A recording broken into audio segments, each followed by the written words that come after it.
buli lwaigulu tubaako n'ebigambo byetwogerezaganyamoko ku ng'abaana mawulire abakugu bakakensa abaki abaana basagano ate nga rediyo eno obwojubona etambulira langa ekuwa ekitufu kyene kyolina okuba ng'owuliriza ate mukalira akatufu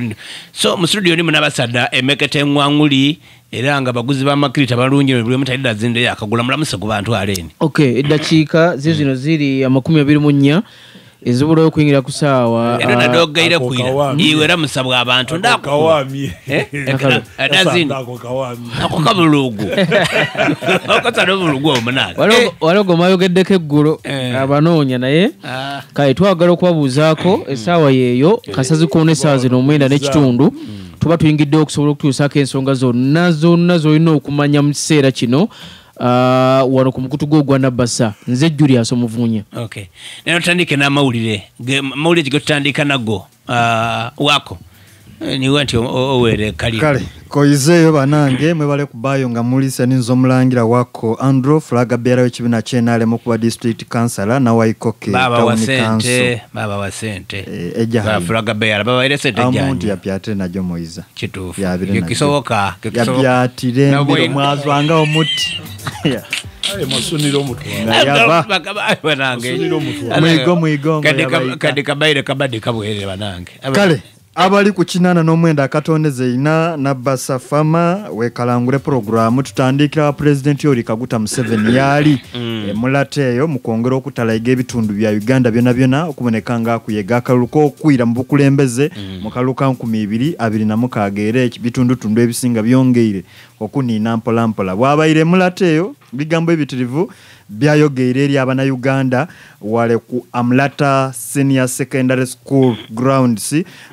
mu district ye Mulata ekisaawe ekyo kyebaliku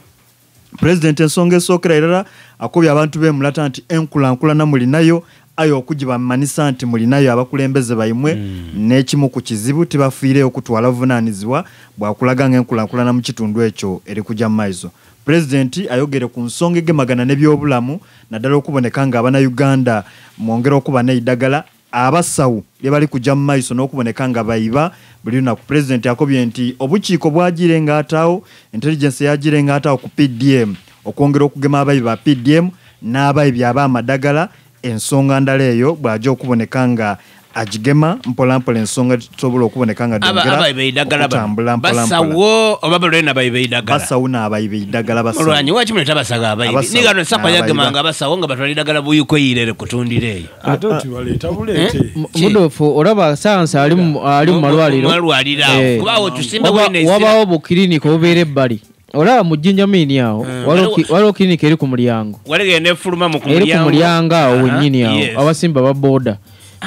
eyo green code wati eyo abagulira goods atuuliza buli awo buwerako nga busatu era bagamba nti eddagala lyoyagala ne bakuwandikira n'ogaana egenda wano woti wano wobogo batondo original so bubaawo naye tetumanyi balwaki abakulu bakyalemeredde okubanga tebabulwanyisa bukiriniko obutonotono oba abasawo ate abakola amalwaliro ga gavumenti amanene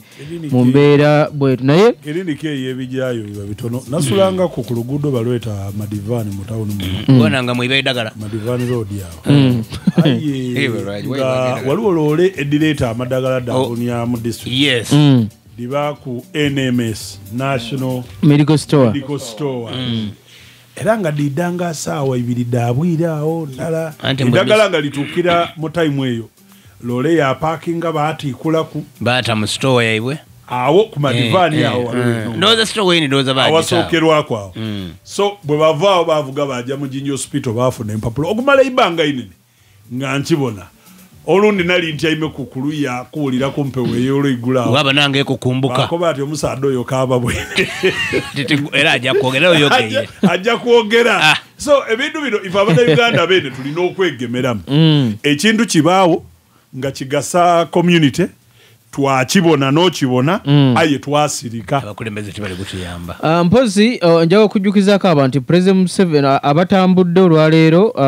abana okunoonya obululu bakutonako olwokusatu President Museveni nga bwakuba kugambye ali mu district ya Mulata n'Eddokolo deni w'ekibiina ky'NUP Robert Kyagulanyi Ssentamu ali ku kisaawe eno ekya Bulumba Jinale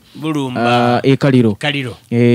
so ajja kuvaawo agende eruwuka era asoose na kugulawo ofiisi eya NUP mu district y'e Kaliro owa FDC Nandala Mafaabi alina mu ngalo ewaba mulwanyidda eyiganga ajja kuvaayo nente gyali okwogerera then ow'ekibiina ekya Common Man's Party ekyolusaniya Baraka Munyagwa taswika Kampala wano Jinja program eri wano Jinja City ne Jinja District bwana aliga tujeewo nyesi naawo kumuka ebunyoka yabaire suppose kuba bujiri then side eyo ayi bamwaga ne Kampala nali kulusaniya by the way Olwaido y'omukulu Munyagwa yakyusiza program yava ku road map yataawo eyiye atokobere entambula yabayirazira emuleta mayagire mu byaki yagambye tebalina ssente bawanikidde akakiiko k'ebyokulonda nti baagale bazze mu region kati nga Busoga bajikuba yonna nga Kyagulanyi wagala ojikuba yonna aveeyo olumu badde ewalala naye ojja okujja Busoga ebugiri ate baveeyo ate badde Kyagulanyi ali kuva eno olumu olikusinziira ku program oba olikwogera iwe byoyena programu yaabwe gye balina bagenda kumaliriza Busoga balyoke badde mu kitundu ekirala abantu abandi baleke tusumbuwa waaliwo ey'okuhumanizinga bano ba Munyagwa immunization yaliwo buli omu yayikirizagana ne program Jibitya babeeta bana bakandidate mu meeting bakoba ati nekyo tulumbe fena tusumulule omusajja woli owa General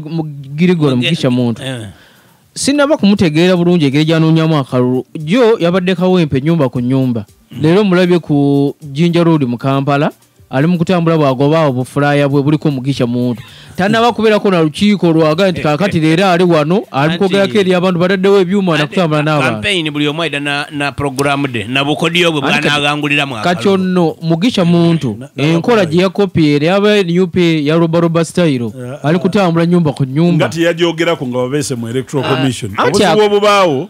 nti mwe mujja mwayirira abalanzi b'emipiira mwalowooza nti basambi balungi ba mipiira ojja omuta mu kisaawe bizibu n'ebyo bimufuna olaba gyogerera yakola analysis yakuba kakati olaba mutaanwa awo